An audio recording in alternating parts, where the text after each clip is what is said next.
Long ago, on the southern edge of Yorubaland, where the forest thins and the sea stretches wide, the Mahin people of Ilaje lived in harmony with the water. Their lives rose and fell with the tide. Canoes gliding through winding creeks, fishermen casting nets into the lagoons, women trading salt and fish at bustling markets. The sea was their path, their protector, and their god. But far inland, a different power stirred. The Kingdom of Benin, renowned for its coral-beaded kings, its bronze artistry, and its warriors trained in iron discipline, sought to stretch its influence to the coast. For Benin, the lagoons were not just waters. They were gateways to trade, to wealth, and to dominance. When the ambitions of empire met the freedom of the sea, a conflict was born. It was a clash not only of armies, but of worlds. Forest against coast, bronze against canoe, ambition against survival. And at the heart of this struggle lay the fate of a king, an Oba whose journey to the waters of Mahin would end not in victory, but in a tide that carried him away forever.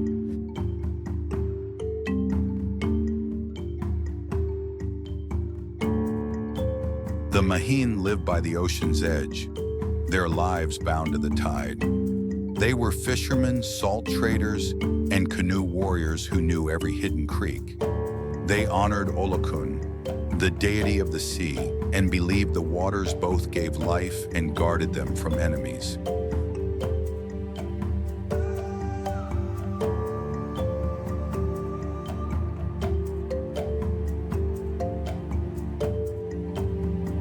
Deep inland, the Oba of Benin sat upon his coral throne, ruling with majesty and an iron will.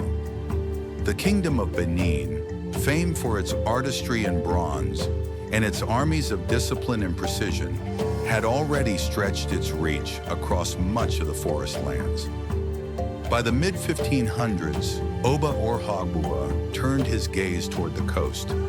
The lagoons, with their winding waterways and thriving trade, promised wealth and power. Determined to control them, he led his armies southward in a campaign of conquest. Villages fell before the march of red-clad warriors, and tribute began to flow inland. At the edge of the lagoon, the Oba established a war camp at Echo, what would one day become Lagos. From this stronghold, Benin's influence spread like ripples across the water, pressing into the creeks of Mahin, the markets of the coast, and the very tides that sustain the Ilaje people. From the shadows of the mangroves, the Mahin watched every move. They were fewer in number, yes, but the creeks were their home. Labyrinths of water and forest that no outsider could truly master. When Benin's messengers arrived, demanding tribute and obedience to the coral crown, the Mahin stood firm. They were a coastal people, bound to the sea and its freedom, and their pride ran deep as the tides. To bow to Benin would be to surrender not only land, but spirit. And so they resisted. Canoes against cavalry, fishermen turned warriors, defying an empire that sought to bend them. The drums of Benin thundered to the south, and the creeks of Mahin waited in silence.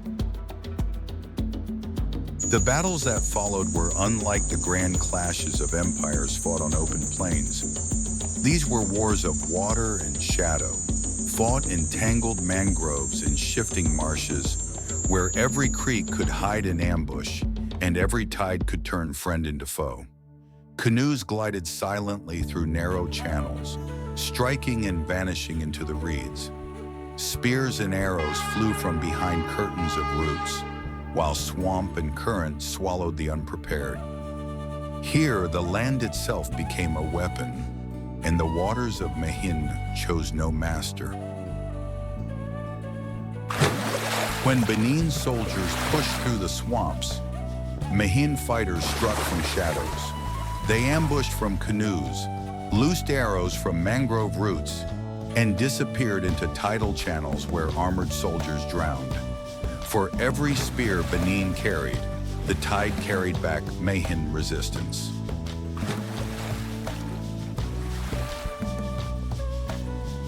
Yet the power of Benin could not be denied. With its war camp at Lagos firmly established, the kingdom commanded the gateways of trade. Ivory, pepper, slaves, and salt, all flowing through its hands. Its armies, disciplined and relentless, pressed deep into the waterways, stamping their presence upon the coast. The mind, though never fully subdued, could not completely cast off Benin's shadow. At times they resisted fiercely, striking from their hidden creeks and reclaiming their freedom. At other times, the weight of Benin's might force uneasy peace. The struggle between them rose and fell like the tide, surging with violence, receding into silence, but never truly disappearing.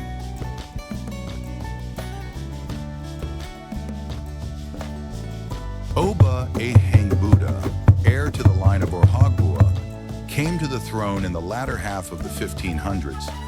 He was remembered as one of the last warrior kings of Benin, rulers who did not remain behind palace walls but marched at the head of their armies, sharing both the triumphs and the dangers of war. Like his father before him, Ehengbuda turned his eyes toward the coast. The lagoons and waterways were the lifelines of trade and the gateways of power, and no king of Benin could ignore them. From his palace in the heart of the forest, he journeyed south to Iko, today's Lagos, not merely as a sovereign, but as a commander determined to extend and secure his kingdom's reach over the shifting tides of the sea.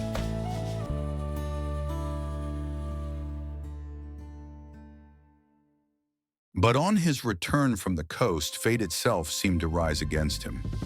As the royal flotilla crossed the lagoon, the skies darkened and a storm gathered with terrifying force.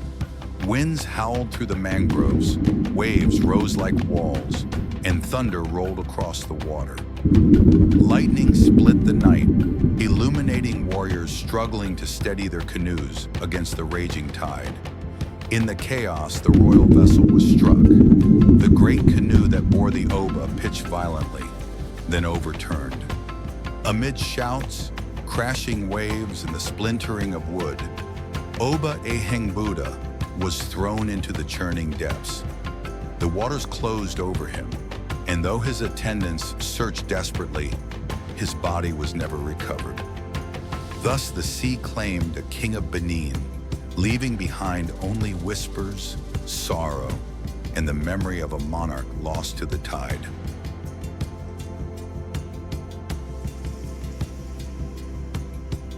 Not the spear of an enemy, not the arrow of Mahin, but the tide itself claimed the Oba. His death ended the age of warrior kings. After Ehengbuda, no Oba would lead battles in person again. Chiefs carried the sword. The Oba became the sacred heart, distant from the field of war.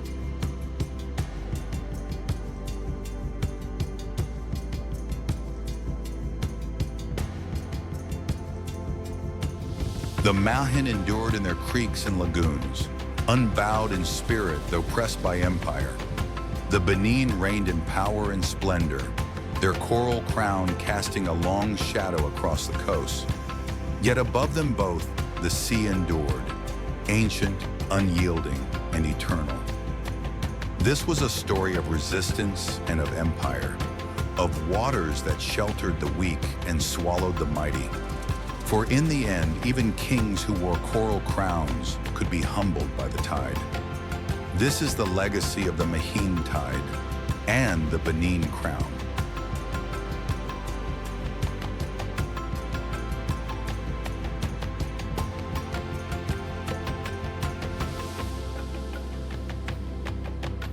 Enjoyed this story?